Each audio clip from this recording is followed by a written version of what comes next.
The title of our talk today is Tangled Title and Timber, How Heirs Property Affects Timber Management and Sales in Georgia. And while this is in Georgia, we feel a lot of this is applicable to other heirs property places around the region as well. My co-collaborators today are Ms. Teresa Moore and Ms. Alexandria Arnold, both with the Georgia Heirs Property Law Center, Equal Justice Works, Georgia Housing Corps. They will be starting us off, and with that, Teresa, the floor is yours. Good morning. All right, let's see. Okay, I'm just going to read a disclaimer. Disclaimer regarding Tangled Title and Continuing Education presentation. The information contained in this webinar and presentation are provided as a public service to loggers, timber landowners, and timber managers, and does not constitute direct legal advice and is for informational purposes only. Non-lawyers should always consult a licensed attorney in all legal matters. Neither the materials in this presentation nor the accompanying video create an attorney-client relationship between Georgia Heirs Property Law Center and you or your client. The Georgia Heirs Property Law Center, its employees, directors, officers, and agents will not be liable or responsible to you or your client for any claim, loss, injury, liability, or damages related to your use of the materials in this presentation or the accompanying video. Right, let's see. Okay. Tangled Title and Timber. Understanding heirs property, which is also known as Tangled Title, is critical to working with underserved communities. The Georgia Heirs Property Law Center Incorporated is a nonprofit law firm that empowers families impacted by heirs property by providing direct legal services required to fully realize and increase the economic benefits of real property ownership. Developed by Georgia Heirs Property Law Center, Southern Regional Extension Forestry, SFI Georgia, and Clemson Collaborative Extension. This free and publicly available webinar will explain how foresters can support heirs property owners to better manage their timber as an asset. What is heirs property? Home or land that has been passed from generation to generation in such a way that multiple people own the same piece of property. The recorded deed for the property is typically the name of a deceased relative, and this results in fractured or tangled title that is shared among multiple family members. Heirs property is created when the owner dies with a will, leaving property to multiple beneficiaries, or the owner dies without a will, so the property is to heirs at law via intestate succession. How widespread is heirs property? The USDA Forest Service and the UGA Carl Vinson Institute recently studied heirs property in 10 non-metro Atlanta counties. Studies identified 38,120 acres as probable heirs property. Heirs property totaled 11% to 25% of total acreage within individual counties. And heirs property in those 10 counties had a total tax assessed value of $2.15 billion. Heirs property is created every day, as owners die without wills or don't engage in thoughtful estate planning. The Georgia Heirs Property Law Center's mission is to increase generational wealth, social justice, and community stability by securing and preserving property rights. We are made up of 6 attorneys, 2 community advocates, and 1 social worker. We have a network of pro bono volunteers and grassroots organizational partners. We work statewide with geographical focus and outreach in Atlanta and Southwest Georgia. We have offices in Atlanta, Athens, Fitzgerald, and Macon. So what does the center do? We provide legal support for families, individuals, nonprofits, and municipalities through title audits, title clearing, remediation of fractured title. We help with land loss prevention, services to help slow down land loss and secure property assets through legal mediation, counsel, and development of estate plans and assistance with financial planning. We also help with asset education through education of community members and stakeholders about heirs property and potential impact on owners and their communities. And we also educate landowners about ways to increase the value of their property and generate wealth now and for future generations. Who are the center's clients? Since 2015, the center has provided legal services and closed over 173 matters, 43 title clearing matters, 70 title search audits, and 60 estate planning matters. The center currently has 91 open title clearing and estate planning matters in 35 counties, with a total tax assessed value of $8.24 million, and 39 of those in just Metro Atlanta area, and 52 in Central and Southern Georgia. The center, in collaboration with private attorneys and pro bono title companies, has reviewed titles for 157 tracts of land, collectively valued at over $10.1 million.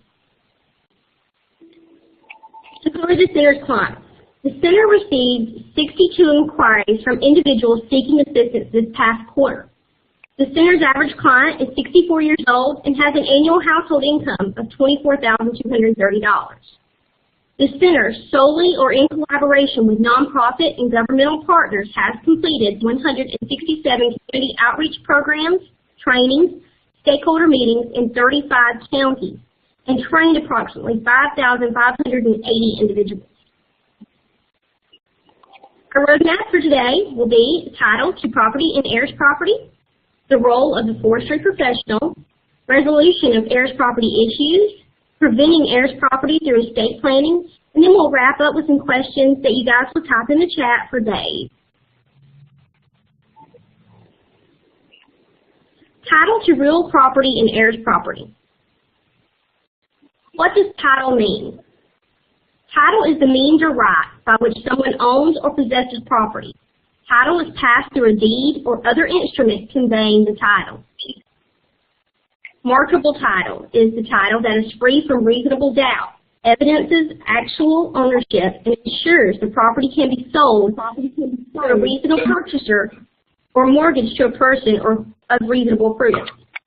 Marketable title is not the same as perfect title. Marketable title is an insurable title.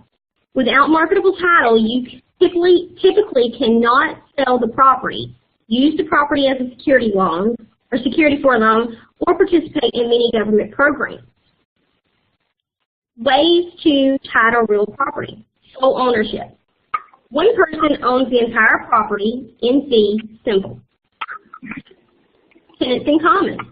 Two or more people own undivided interest in the entire property. If a co-tenant dies, or his or her undivided interest becomes part of his or her estate, and generally must be probated.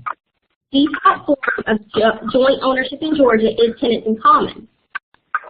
Joint tenants with rights of survivorship. Two or more people own undivided interest in the entire property. Interest of any co-tenant automatically transfers upon his or her death to the other co-tenants. If co-tenants die, his or her interest never becomes part of the estate, and probate is not required. Yet specific language must be included in the deed for the property. Common ways to own property are life estate, which is the right to occupy and use the property for benefits of property during one's lifetime. Two owners, a life tenant who owns and possesses during lifetime, and a remainder man who owns property but cannot take possession of the property until the life tenant dies. Title automatically transfers to the remainder man upon the life estate holder's death. No probate is needed, no marketable title, and a remainder man should record affidavit attesting to life tenant's death with the certificate in land records. Property subject to life estate can be sold or mortgaged if both life tenant and the remainder man agree. What is marketable title? Of course, a defective or fraudulent deed, existing mortgage loans secured by property, liens against the property, unpaid property taxes or utilities, unpaid debt for labor or materials used to improve property, liens against the owner, unpaid federal or state taxes, and unpaid judgments against the owner, lack of access, encroachments on neighboring properties, and heirs property status. Just a little refresher about property. home or land that has been passed from generation to generation in such a way that multiple people own the same piece of property is heirs property. Heirs property is created when the owner dies without a will and the property passes to heirs at law, or the owner dies with a will, leaving the property to multiple beneficiaries. Why is heirs property a problem? Heirs property becomes a problem because mom may own land and she may pass away without a will. If she does and is survived by her husband and 6 children, the property is then co-owned by 7 heirs. You have Mom, Dad, Amy, Brad, Calvin, Donald, Eric, and Frank all owning this once Mom's passed away.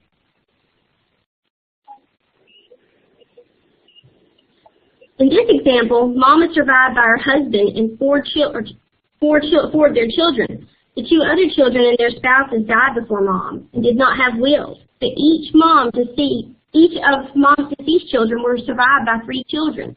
And this property is now co-owned by 11 heirs. If you see Dad, Brad, Calvin, Donald, Eric, Alex, Amanda, Alvin, Fred, Felicia, and Felicity now all own this one piece of land. And of course, number 3, Mom is survived by her husband and their 6 children. The 2 children died after Mom and did not have wills. Each deceased child was survived by 3 children and 1 spouse. The property is now co-owned by 13 heirs. You have all of these, and this is where it gets really complicated. And this is how it starts to become a mess, and we want to help prevent that. So what does it mean to own heirs property? Owners of heirs property are tenants in common. Each heir has equal rights to full use and possession of the property. Each heir is legally responsible for taxes and other property-related expenses, and each heir may transfer interest in that property to an heir or an outsider. Each heir may seek a partition of the property, either in kind or by sale, and each heir must agree to any major decisions about the property. Problems facing heirs property owners are the increased risk of forced sale or eviction. You cannot sell or mortgage the property without the agreement of all of the heirs. You cannot qualify for rehab programs or secure financing for the needed repairs that you may need. You may not be able to participate in government programs offered by the USDA, HUD, FEMA, and other federal agencies. You may also not qualify for loss mitigation programs when facing foreclosure. And you may not be able to qualify for the homestead exemption to reduce the property tax burden. You can lose connection to that family history and community, and you can lose the sense of independence associated with the ownership of having your own land. And it may ruin or permanently damage family relationships. Heirs property increases family disputes and discord, and disagreements among heirs about whether to sell property or keep it in the family. One or more heirs may want to use the property to the exclusion of others, and the burden of paying property taxes or other expenses may fall on just one heir. Payment of the taxes does not give one heir more right than any other heir. A miscommunication or disagreement could lead to loss of property through tax sales. One heir could use the property as leverage to force another heir to do something contrary to his or her interest. And with heirs' property, otherwise rational family members can begin to act destructively based on sentimentality or laziness or even spite. Having a clouded title robs heirs of primary means of generating wealth. When heirs have clear title, they can sell the property for a profit. They can open a line of credit and apply for a mortgage, and they can use the property as collateral to start a business or send their kids even to college. They can generate income by leasing the property.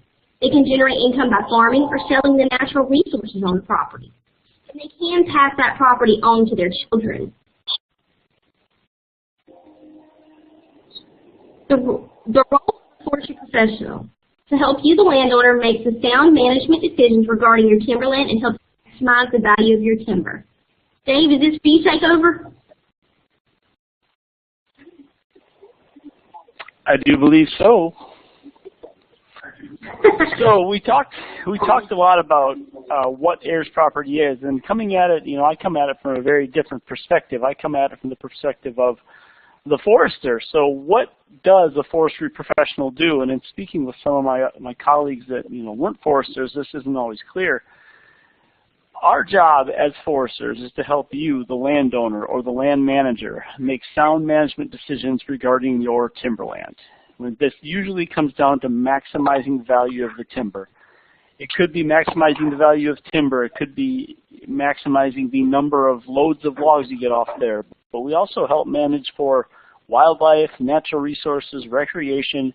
So when you talk with a forestry professional, whether that's a consulting forester, whether that's one of the state forestry folks, whether that's a university extension person, our job is to help you get the most out of your land with whatever your objective is for that land. And speaking of the forestry professionals, some people might balk at using a consulting forester, and I would like to just show you this line. And what all these bars and these lines mean is that when you use a consultant, you make more money on your timber. And you're looking here, you're looking at these green lines. Most of these green lines are larger than the blue lines. So the higher the green line, the more money the landowner made.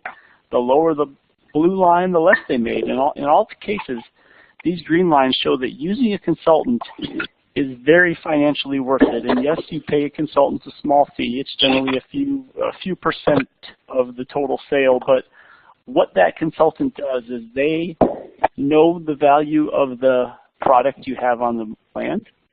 They can help determine how much product you have on the land. They can help you get the best sale price for that product on the land. I can think of no cases where someone going it alone makes a lot more money than using a consultant, because this is all a consultant does. This is all forestry professionals do, is we work with these logging companies and other forestry professionals, and we try to maximize the value on the land. So yes, you'll pay them a little bit of what you make, but in the end, it is so worth it to use a consulting forester or other forestry professional.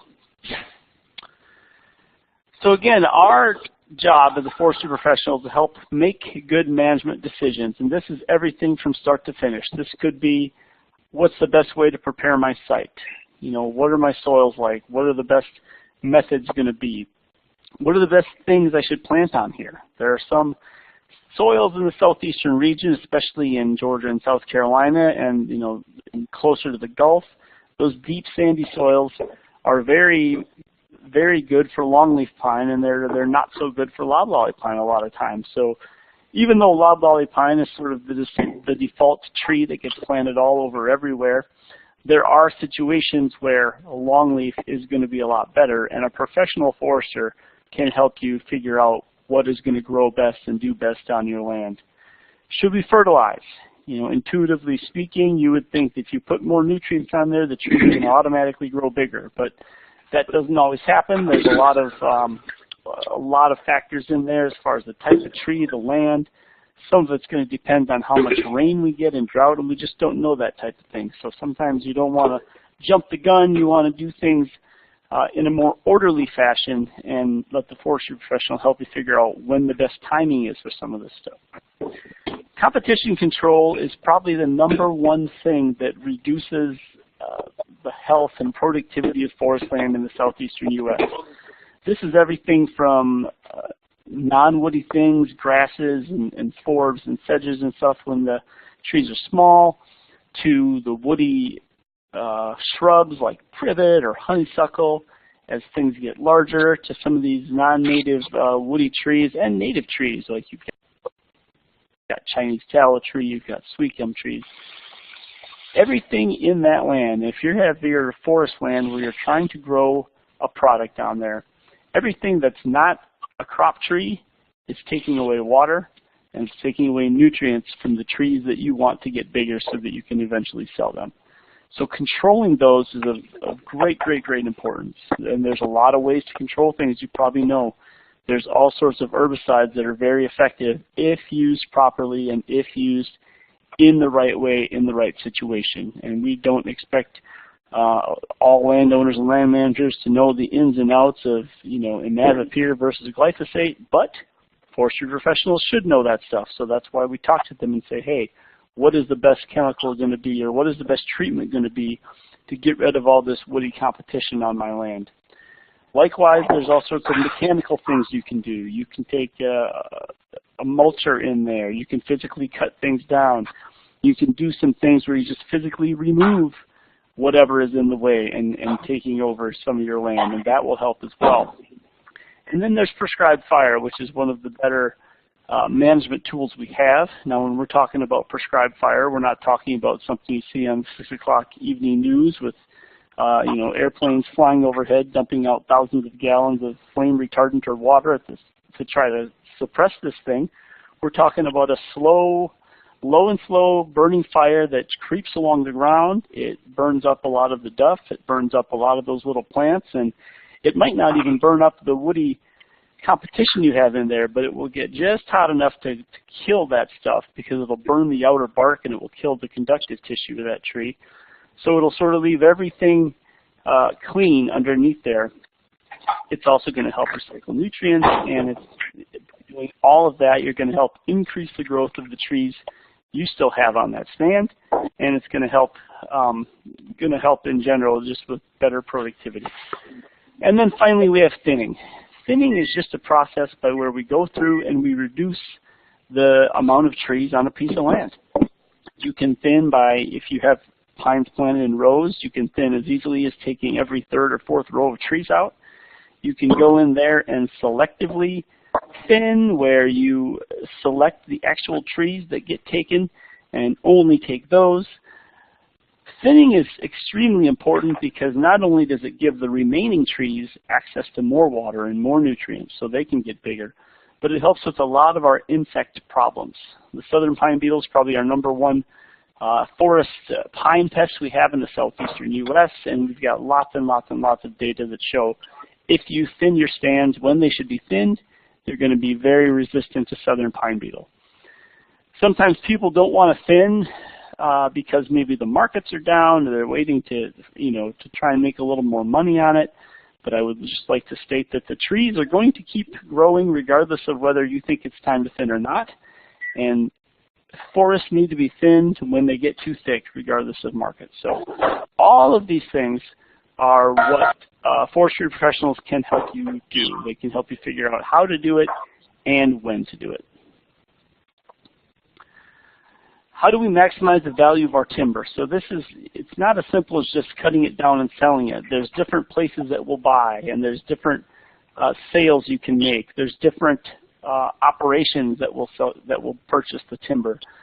You can get different prices based on different sizes of timber. The pulpwood stuff we see a lot of the times, which goes to make paper products like paper, toilet paper, diapers, you're not going to get as much for a load of that as you would for a load of what we call pole timber, which are nice, straight, tall trees are going to go and eventually become telephone poles. Those are worth a lot more than a load of pulp.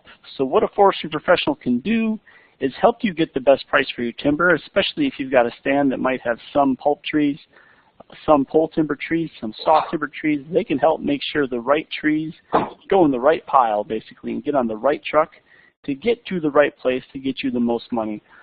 And they will be there to help you execute that timber sale contract. They can work with the contractor and the logger and make sure they take only what they're supposed to take, not to get over the lines, and make sure everything runs smoothly. Because again, that timber sale contract is a legal document, and with something like that, it's best to have someone there on the ground who can be your eyes and your ears as a landowner.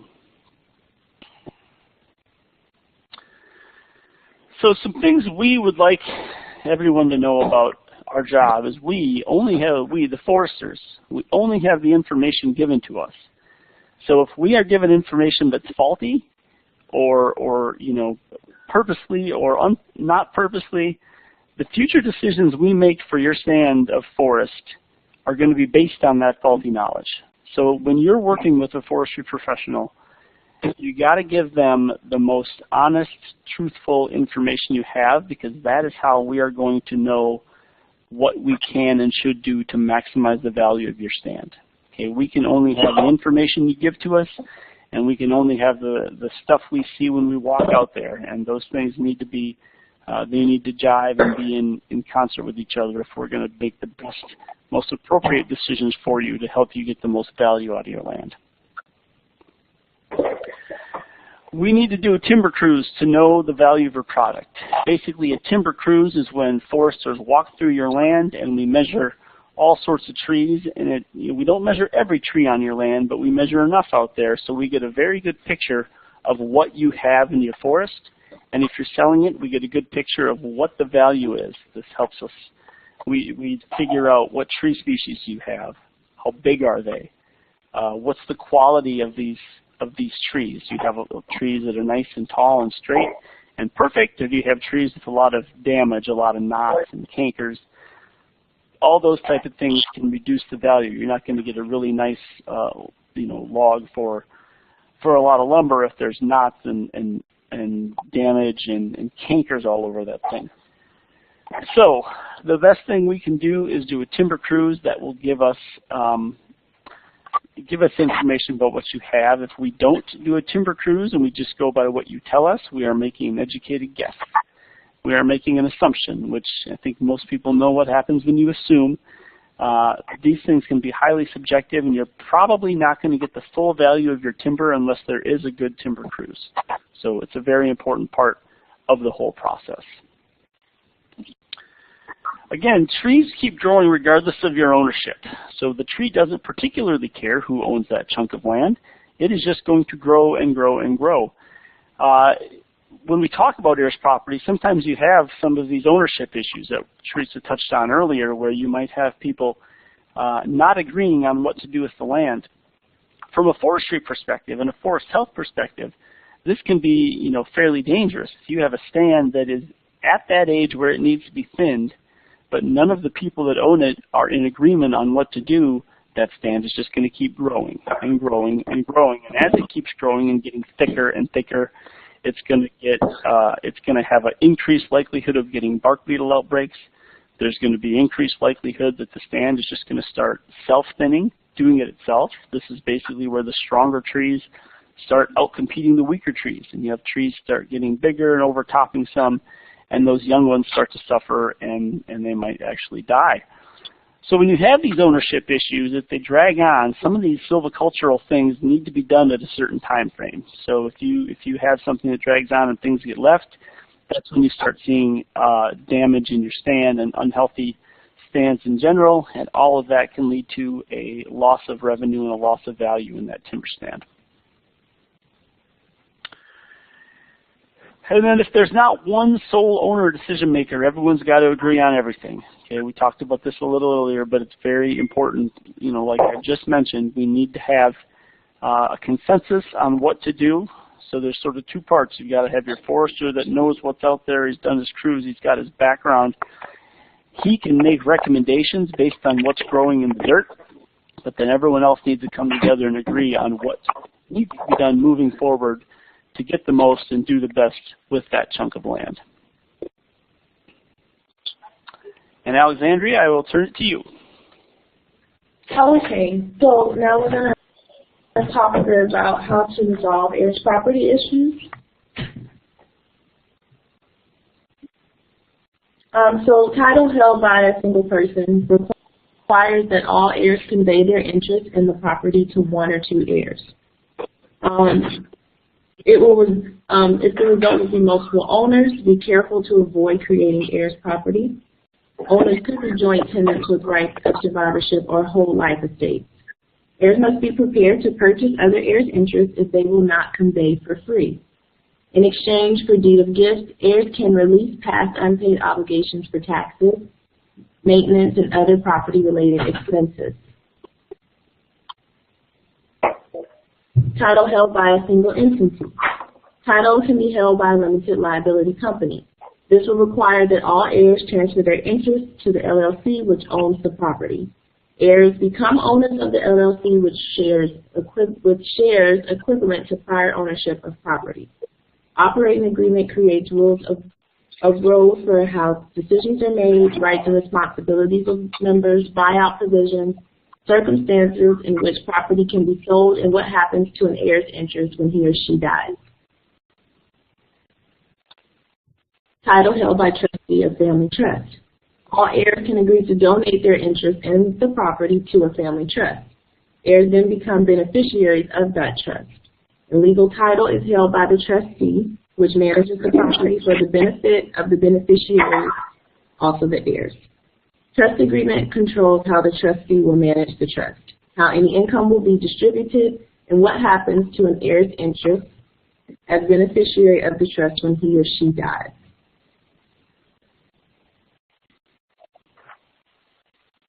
So property remains with heirs subject to tenancy and common agreement. If heirs want property to remain in their individual name, they can sign a tenancy and common agreement governing the property. Tenancy and common agreements can identify who can live on the property or manage the land, govern who is responsible for taxes, insurance, and maintenance, state that property cannot be sold or encumbered without unanimous agreement, can include provisions prohibiting transfer of interest to an outsider without prior written consent and right of first refusal, and can prohibit co-tenants from filing petition actions seeking to sell or divide up the property.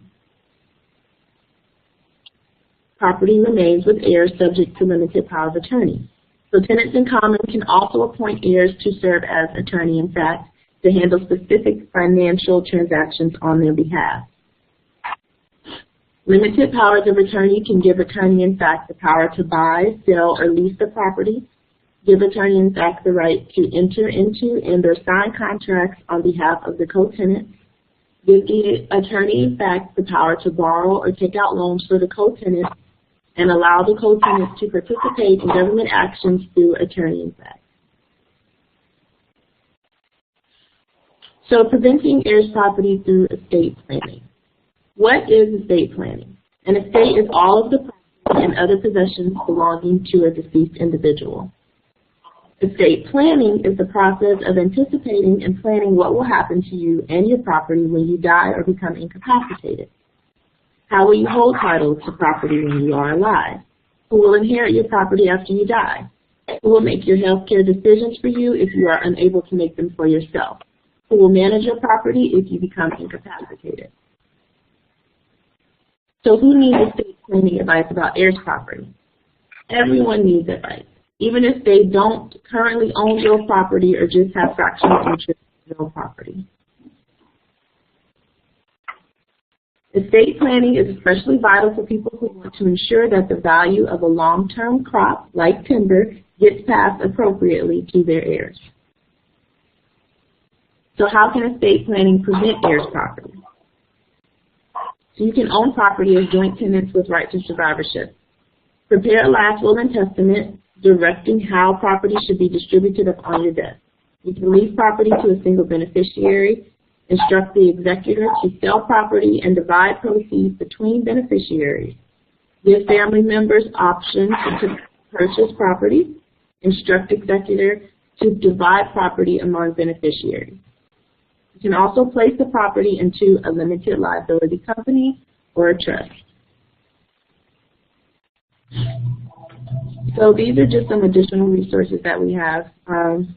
We have our Georgia Heirs Property Law Center website, www.gaeirsproperty.org, and then the Center for Heirs Property Preservation, www.heirsproperty.org. We also have the U.S. Endowment for Forestry and Community African American Land Retention Program and the Federation of Southern Cooperatives. Black Family Land Trust, the Roanoke Center Sustainable Forestry and Land Retention Project, Association of Consulting Foresters, Georgia Forestry Commission, South Carolina Forestry Commission, Sustainable Forestry Initiative, and Society of American Foresters. Southern Regional Extension Forestry, University of Georgia Extension, and the Clemson Extension. If you all have any questions, you can put them into the chat, and we will address as we can. All right, thank you. We've got some questions coming in already. This first one, the first one we'll do is just put in. I think this is a good one for you, Alexandria and Teresa. Would you explain the problems with changing the name from owners to LLC or trust and the uncapping of property taxes?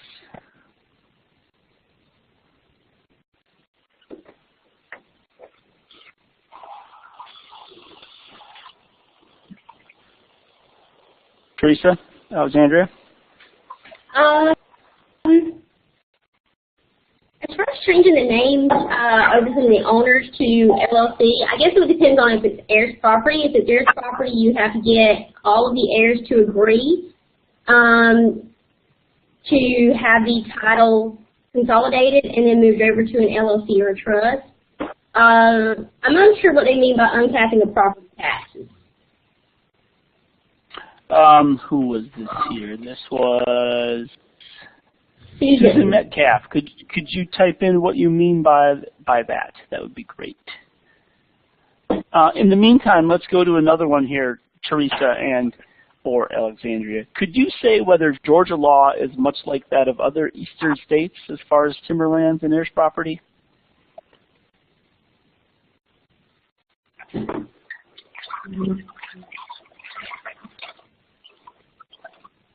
I don't think we have I don't have a specific response to that, or I'm not exactly sure of what the other states. Every state is different. They may have similar laws to what we have in the state of Georgia, but like I said, each state's different. It might be close to what we have, but it doesn't mean that it necessarily is the same. That's one of those trick questions. Okay.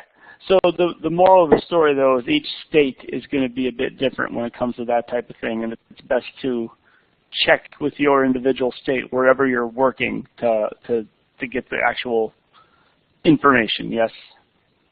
Yes, definitely check with their state. Okay. Let's go back to the changing name from owners to LLC question. Susan, thanks for chiming back in. She says, in Michigan, if we change to an LLC, then it is like selling to a new owner, as in not the same owner previously. Then the property tax is uncapped and become much higher in some cases, depending if the SEV and taxable values are different. Yeah, so I would usually, when we create the LLCs or do the agreements, we always instruct that our clients also seek additional assistance or information from a tax attorney and also an accountant, because we don't necessarily address that issue on a regular basis once we create the LLCs for our clients. So I'm not sure of the answer to that and would advise the same, that you speak with a tax attorney. Okay.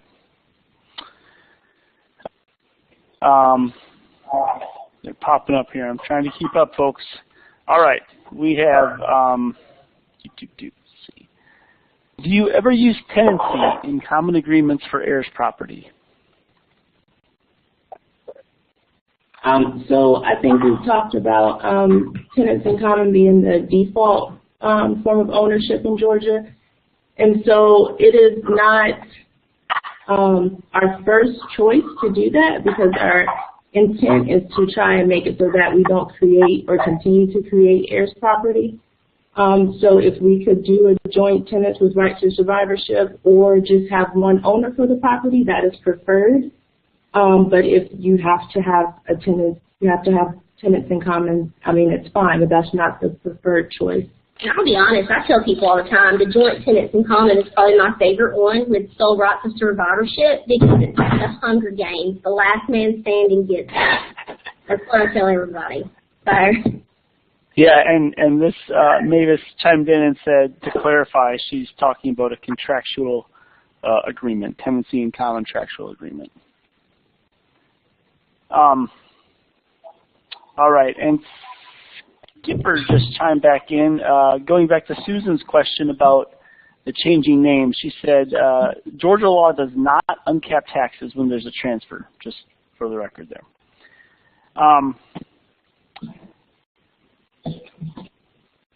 So another question here. Can a son or daughter have a tenant in common with other shared ownership of property with parents? If so, how does this affect estate taxes?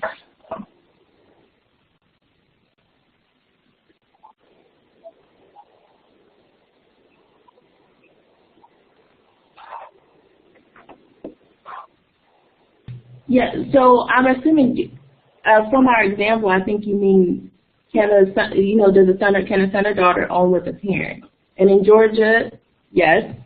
So I think in the example we gave, if a mom passes away and is survived by her husband and her children, then they would own together as tenants in common. And you said, if so, how does this affect estate taxes? And I guess I need clarification on that as well.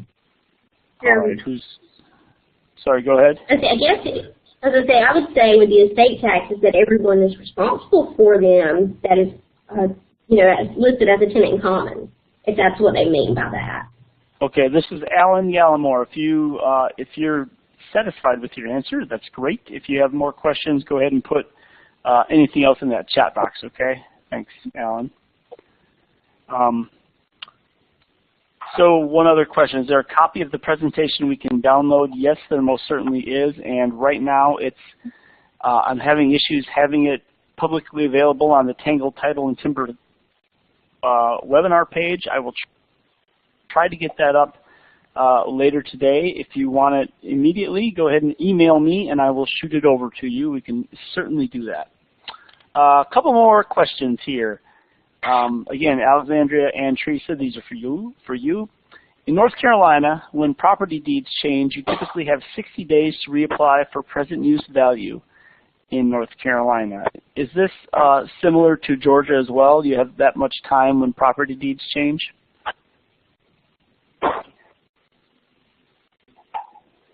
They have 60 days? That's correct. I'm not familiar with that. Okay. I'm not sure if Alexandria is or not. Is that like for conservation use in North Carolina, Colby?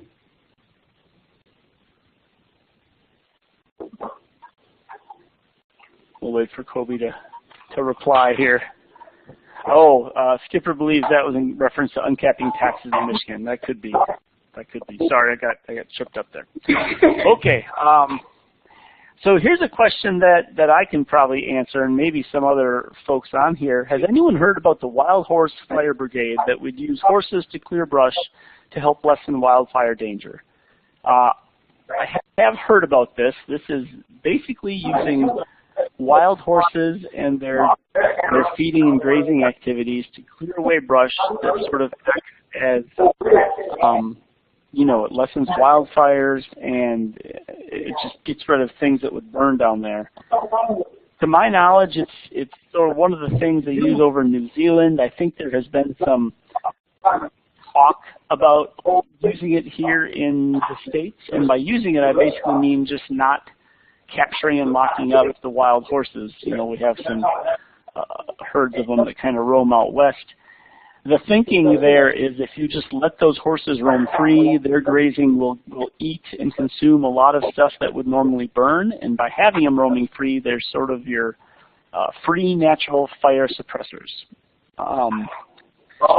To my knowledge, we in the States have not done anything like that purposely. I mean, there's wild horses out there they're eating.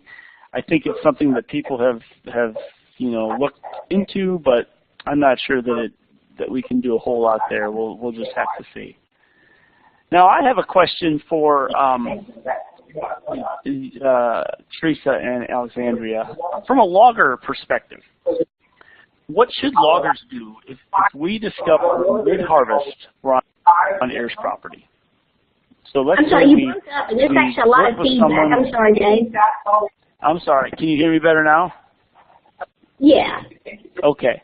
What should a logger do if they are mid-harvest? So they've already sent some trucks to the mill, they've got a bunch of lumber down, and then all of a sudden they find out they're on Heirs property.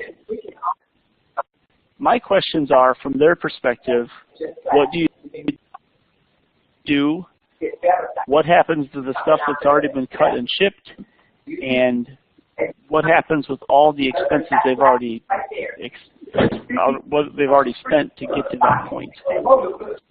I was going to say, as far as the money that would be made, they can hold that. But if it is heirs proper, they really need to just cease the logging completely and kind of consult an attorney and go from there. Is really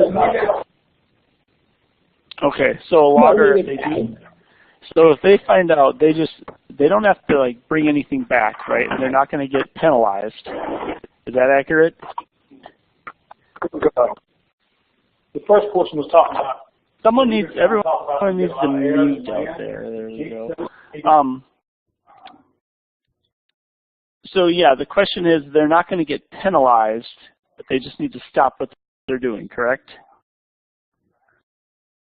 What I said. So that you don't have to come up there if it's not in the right place. So, if it says that a logger can be penalized, so they need to cease immediately and find an attorney that deals with heirs property. Okay. So they can be penalized even if they didn't know they were doing something wrong. I guess that'd be a question I'd have, or they may have. We are getting a lot of feedback. I know someone is not. Someone is not muted like I hope they would. So yes, a logger can be penalized, and part of this then falls on, I see some comments, loggers should perform due diligence before they harvest. So one other comment I just want to make, this is from Skipper to Mavis. To answer your question about using tenancy in a common contract as a bridge while working on consolidating title. Yes, it's an option. Oftentimes, the process of working out a tenancy in common agreement can be as tenacious or consolidating or as clearing the title. So there are your answers. So from that perspective, folks, I think we are about done here. What I am going to do next, if there are any late questions, put them in really quick. I will push out the questions for the CEUs really soon, but one more question here from David Brown. Any tips for handling family disputes? Is it good to get them in the same room to discuss, or better to have individual discussions first? I will let Teresa, you and Alexandria handle that. We always encourage individual discussions. You talk with your family first because you know your family better than we do, or better than any attorney does, or their mediator. If it comes to mediation, that's always a possibility, but what you can handle and do with your family is always best, because at the end of the day, they're your family, and we're not going to see them across, grandma's kitchen table. You are. So we want you to still remain on good terms with them, and so we always say and encourage you to do as much of that as you can. Yeah, I would agree. This isn't my area, but I would assume it's always best if you could handle stuff. If you can handle it before it goes to a mediator, that's always going to be better. So, okay, folks, I've had a couple people ask if I could make a presentation, the presentation slides available. Yes, I will try to get those up on that forestrywebinars.net page, the Tangled Title and Timber. There's a problem with some of those files, and it's beyond my pay grade, so I'm trying to get some of our computer guys to help me figure out why that's not loading. That being said, we thank everyone for being here. Thank you, Teresa. Thank you, Alexandria. If anyone would like to reach out to us to discuss, our emails are right here. And Skipper, she can also be reached, Skipper Steitmas with Georgia Heirs Property Law Center. We are happy to help you with some of these issues. Get with me, get with Teresa, get with Alexandria, and we can point you in the right direction. So everybody, thank you for being here, and give me just a moment to get this the CEU thing pushed out.